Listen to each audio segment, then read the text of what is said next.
میرا نام جاوید اقبال ہے۔ میں 100 بچوں کا قاتل ہوں۔ مجھے اس دنیا سے نفرت ہے اور اپنے کیے پر ذرا سا بھی پچھتاوا نہیں۔ مجھے اپنے کام کا کوئی افسوس نہیں اور میں مرنے کے لیے تیار ہوں۔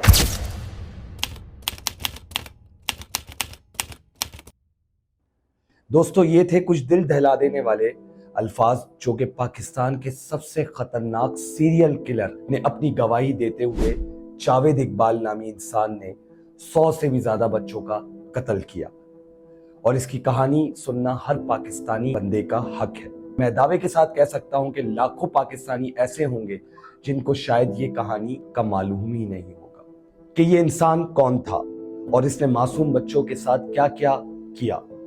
ہم اکثر اوقات میں یہ سوچتے ہیں کہ سیریل کلر شاید صرف بیرون ملک اور کہانیوں تک محدود رہتے ہیں، مگر آپ کو یہ معلوم ہی نہیں کہ جاوید اقبال نامی جیسے درندے دنیا کے ہر کونے میں پائے جاتے ہیں۔ اگر آپ نے چینل کو سبسکرائب نہیں کیا تو سبسکرائب کر دیں تاکہ اس طریقے کی ویڈیوز کے ساتھ ہمارے ساتھ جڑے رہیں۔ دوستو، جاوید اقبال کی کہانی آج سے کئی سال پہلے شروع ہوتی ہے، جب پاکستان کے اندر ایک بہت ہی سادے اور صاف ستھرا معاشرہ ہوا کرتا تھا۔ اس دور کے اندر کوئی انسان سوچ ہی نہیں سکتا تھا کہ ان کے درمیان جاوید اقبال جیسے ایک انسان بھی موجود ہیں۔ اس شخص کے بارے میں مزید بات کرنے سے پہلے ہم آپ کو یہ بتانا چاہتے ہیں کہ جاوید اقبال نے آخر یہ گھنونا اور ناقابل یقین کام کیا کیوں۔ جاوید اقبال کے مطابق وہ 24 سال کا تھا تو پاکستان کی پولیس نے اس کے زیادتی اور ریپ کے چارجز پر گرفتار کر لیا، اور اس کے مطابق وہ بے گناہ تھا۔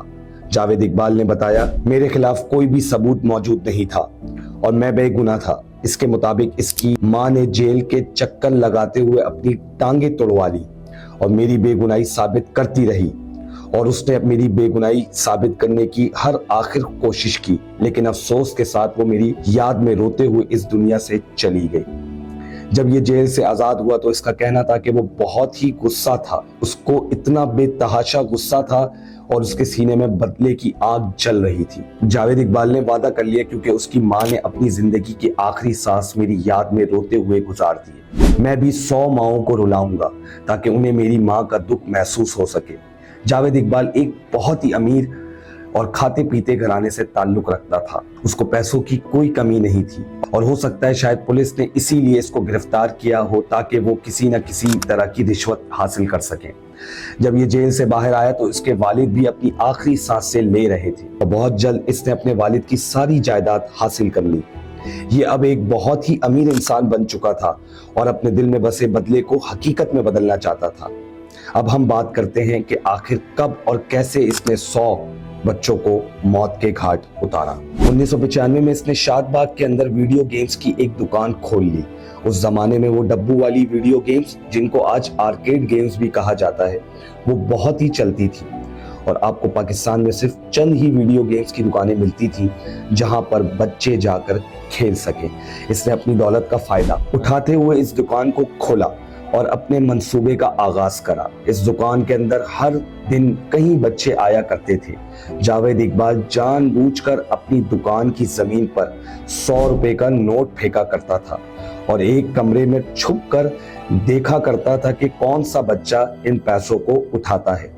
جب کوئی بچہ اس نوٹ کو اپنی جیب میں ڈال لیتا تو کچھ ہی دیر بعد یہ باہر آتا اور شور مچاتا کہ کس نے میرے پیسے چوری کیے ہیں، سب لوگ آ کر مجھے اپنی تلاشی دو۔ جب اس کو وہ بچہ مل جائے جس کے پاس وہ 100 روپے کا نوٹ موجود ہوتا، یہ اسے ایک کمرے میں لے جایا کرتا تھا جہاں وہ اس معصوم کے ساتھ جنسی زیادتی کیا کرتا۔ اس نے کئی بچوں کو اسی طرح سیکچولی اسالٹ کرا۔ شام کے وقت یہ اپنی دکان کو ایک ایکویریم یا ایک جم میں بدل دیتا تاکہ اس کے پاس 24 گھنٹے بچوں کا آنا جانا لگا رہے۔ رات کو یہ سڑک پر بچوں کی تلاش میں نکل جایا کرتا اور مہارت سے یہ اپنے شکار کو ڈھونڈا کرتا تھا۔ اس کو جو بھی لڑکا سب سے زیادہ خوبصورت لگے، یہ اس کو پیسوں یا کسی اور چیز کا لالچ دے کر اپنے گھر لے جایا کرتا تھا۔ جدھر سب سے پہلے وہ اس بچے کے ساتھ زیادتی کرتا تھا، اس کے بعد وہ اس بچے کو ایک اسٹیل کی تار سے گلا دبا کر مار دیتا تھا۔ اس معصوم کو قتل کرنے کے بعد یہ اس کے جسم کو کئی 100 ٹکڑوں میں کاٹ دیتا، جس کے بعد وہ اس کے جسم کے تمام حصوں کو ہائیڈرولک ایسڈ میں پھینک دیتا، جس کے باعث ان بچوں کا نام و نشان مٹ جاتا۔ جب ان کا جسم اس ہائیڈرولک ایسڈ میں جذب ہو جاتا تھا تو وہ اس ایسڈ کو اپنے گھر کے پاس موجود ایک چھوٹے سے دریا میں پھینک آتا۔ اس نے 100 بچوں کو اسی طریقے سے قتل کرا۔ ہم آپ کو یہ بھی بتانا چاہتے ہیں کہ یہ ہر دن سڑک پر جا کر بچوں کو ڈھونڈا نہیں کرتا تھا اور اکثر اوقات گھر بیٹھے ان سے رابطے کر لیتا تھا۔ ایک پڑھا لکھا آدمی ہونے کے باعث یہ اخباروں کے اندر بچوں کے خط اور ان کی تفصیلات کو تلاش کرتا تھا، جس کے بعد وہ ان سے رابطہ کر کے ان کی تصویروں کو مانگتا تھا۔ اس کو ان میں سے جون سا بچہ خوبصورت لگے وہ اس کو بہت چالاکی سے اپنے گھر لے آیا کرتا تھا، جدھر وہ معصوم اس درندے کے ہاتھ لگ جاتا تھا۔ آپ اس بات کو دھیان میں رکھیں کہ یہ ایک بہت ہی امیر شخص تھا اور اس کے پاس اس زمانے 4 گاڑیاں اور ایک بہت بڑا گھر موجود تھا۔ اقبال نے 1999 میں ڈیلی جنگ نامی ایک نیوز پیپر کو ایک خط لکھا جہاں اس نے اپنے جرائم کو قبول کیا اور بہت ہی ڈیٹیل میں اپنے ہر ایک قتل کے بارے میں بتایا۔ یہ 6 سال کی عمر سے لے کر 16 تک کی عمر کے بچوں کا قاتل تھا اور ان کو مارنے سے پہلے وہ ان کی تصویروں کو کھینچ کر اپنے کلیکشن میں رکھتا تھا۔ اس کے ساتھ ہی یہ ان بچوں کے کپڑوں اور جوتوں کو بھی سنبھال کے رکھتا تھا۔ 100 مائیں جن کے بچے کئی مہینے یا سالوں پہلے غائب ہو گئے تھے، انہیں احساس ہی نہیں تھا کہ ان کی موت اس طرح ہوگی۔ جاوید اقبال نے اپنا یہ بیان دیا تو کئی 100 لوگوں نے اس کے گھر جا کر ان کپڑوں اور تصویروں اور جوتوں کو دیکھا تاکہ شاید ان کو اپنے بچوں کا کوئی ثبوت مل جائے اور انہیں معلوم ہو جائے کہ وہ اب اس دنیا میں نہیں رہے۔ جاوید اقبال نے گرفتار ہونے کے بعد ایک ہولناک بات کری۔ اس نے کہا اگر میں چاہتا تو میں 500 بچوں کو بھی اسی طرح مار سکتا تھا، لیکن کیونکہ میں 100 بچوں کو مارنے کی قسم کھائی تھی اس لیے میں نے یہ وعدہ توڑنا بہتر نہیں سمجھا۔ اس کی گرفتاری کے بعد جج نے ایک بہت ہی کڑی سزا سنائی۔ اس جج نے کہا کہ جاوید اقبال کو 100 دفعہ گلا گھونٹ کر مارا جائے، اس کے جسم کو 100 ٹکڑوں میں تقسیم کیا جائے اور اس کے ٹکڑوں کو ہائیڈرولک ایسڈ میں پھینکا جائے جس طرح اس نے معصوموں کو مارا تھا، اور یہ سب کچھ اس کے والدین کے سامنے کیا جائے۔ لیکن افسوس کے ساتھ یہ نہ ہو پایا۔ جاوید اقبال 8 اکتوبر 2001 کو جیل میں دیوار کے ساتھ لٹکا ہوا ملا اور یہ بیان جاری کر دیا گیا کہ اس نے خودکشی کر لی۔